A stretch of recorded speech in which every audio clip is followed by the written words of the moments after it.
உன்னத பாட்டை வாசித்து கொண்டு இருக்கும் பொழுது ஒரு அழகான ஒரு சம்பவம் ஒன்று இருந்தது. உன்னத பாட்டு அப்படிங்கிறது கிறிஸ்துவோடு உள்ள அன்பை குறித்து பேசுவதுதான் உன்னத பாட்டு. இப்போ நான் வாசித்து கொண்டு இருக்கும்போது நான் உங்களுக்கு புரியும்படியாக நான் ஒரு சம்பவத்தை நான் உங்களுக்கு சொல்றேன். இந்த உன்னத பாட்டு புஸ்தகத்துல சூனேமியால் அப்படிங்கிறவங்க தான் மணவாட்டிக்கு ஒப்புமையாக பேசப்படுகிறார்கள். பேர் என்னது? சூனேமியால். அவங்க பார்க்க எப்படி இருப்பாங்க? பார்க்கறதற்கு ஒரு அழகே இருக்காது, கருங்கருன்னு. நான் கருப்பா இருக்கிறவங்களுக்கு குறை சொல்லல, வேதம் சொல்லுது. உன்னத பாட்டு 1ஆம் அதிகாரம், இல்ல உன்னத பாட்டு 1ஆம் அதிகாரம் 6வது வசனத்தை வாசிங்க. நான் கருப்பாய் இருக்கிறேன் என்று பாராதேயுங்கள். அவங்க எப்படி இருக்காங்களா? கருப்பா இருக்காங்களா? இப்போ இந்த அம்மா பார்க்கறதுக்கு ஒண்ணுத்துக்கு ஆகாது, இது கருங்கருன்னு இருக்குது. இந்த அம்மாவுக்கு கல்யாணம் ஆகல. என்ன ஆகல? எதுக்கு ஆகல? இந்த அம்மா பார்க்கறதுக்கு நல்லாவே இல்லை, கருங்கருன்னு இருக்குன்னு கல்யாணம் ஆகல. இப்போ இந்த அம்மாவுக்கு அண்ணன்மார்கள் இருக்கிறாங்க, சகோதரர்கள் இருக்கிறாங்க. இந்த அம்மாவுக்கு கல்யாணம் ஆகாத காரணத்தினால இந்த அம்மாவோட சகோதரர்களுக்கும் என்ன ஆகல? திருமணம் ஆகல. உடனே சகோதரர்கள்லாம் சேர்ந்து ஒரு தீர்மானம் பண்றாங்க, இந்த அம்மா இனி வீட்டில் இருந்துச்சுன்னா நமக்கு கல்யாணம் ஆகாது.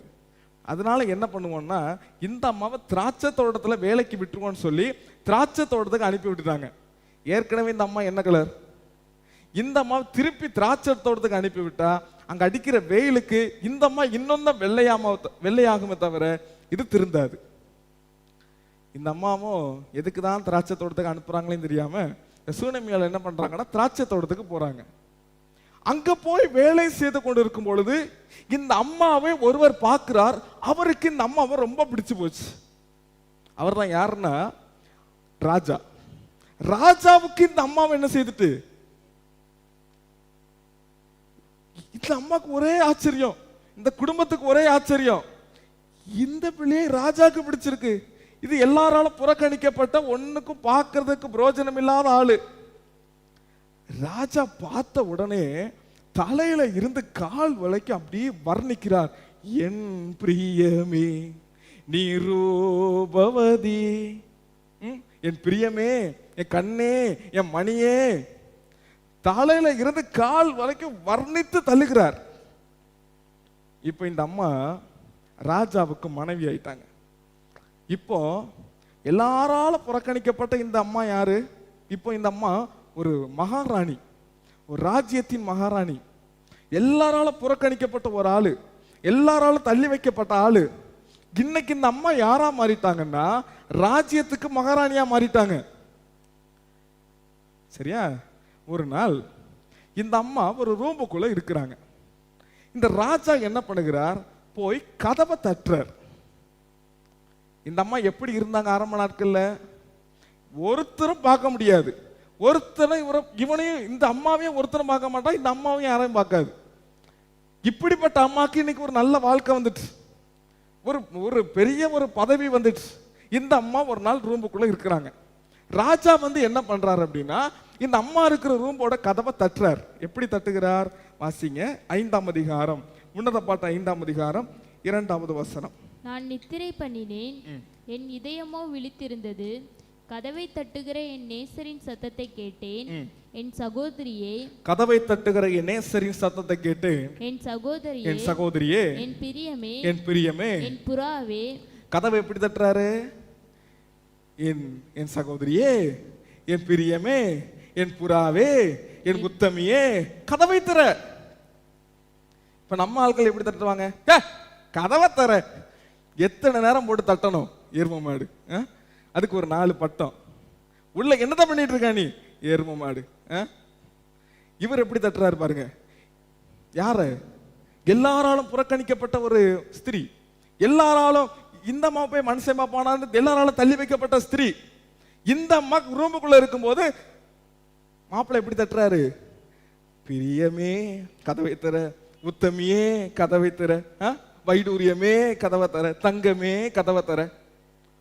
இந்த அம்மா உள்ள உட்காந்துட்டு என்ன சொன்னாங்க தெரியுமா?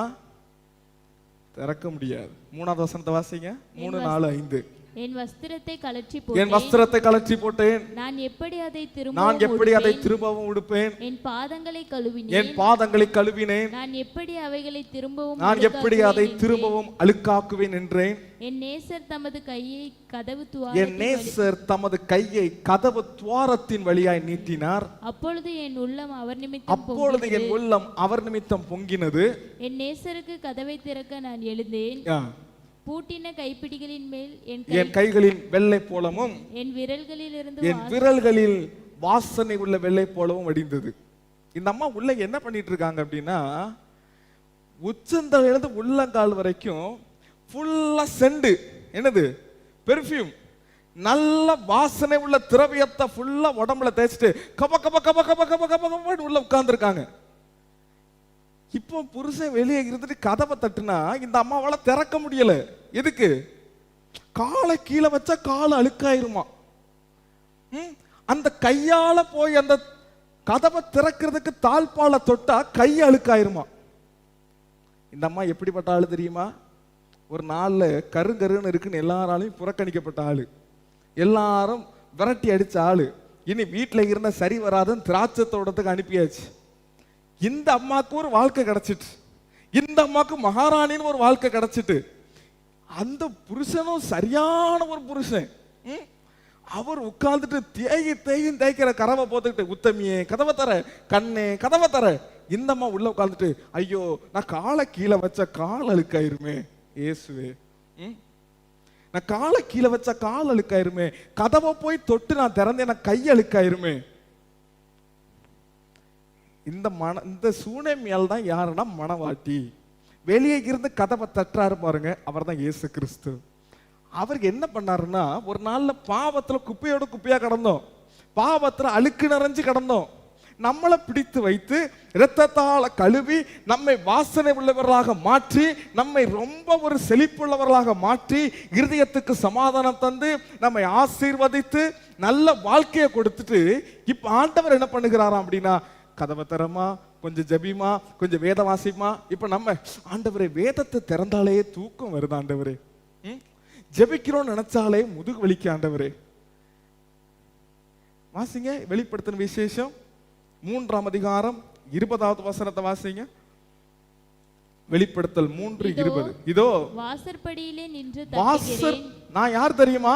உன்னை தொட்டு உன்னை சுத்தம் பண்ணி உன்னை அரவணைத்து உனக்கு முத்தம் செய்து உன்னை ஒரு பெருமையான ஒரு ஆசீர்வாதத்திலே உயர்ந்த ஸ்தலங்களில உட்கார பண்ணுனேன். இப்ப நான் என்ன பண்றேன் தெரியுமா? வாசலுக்கு வெளியே நின்று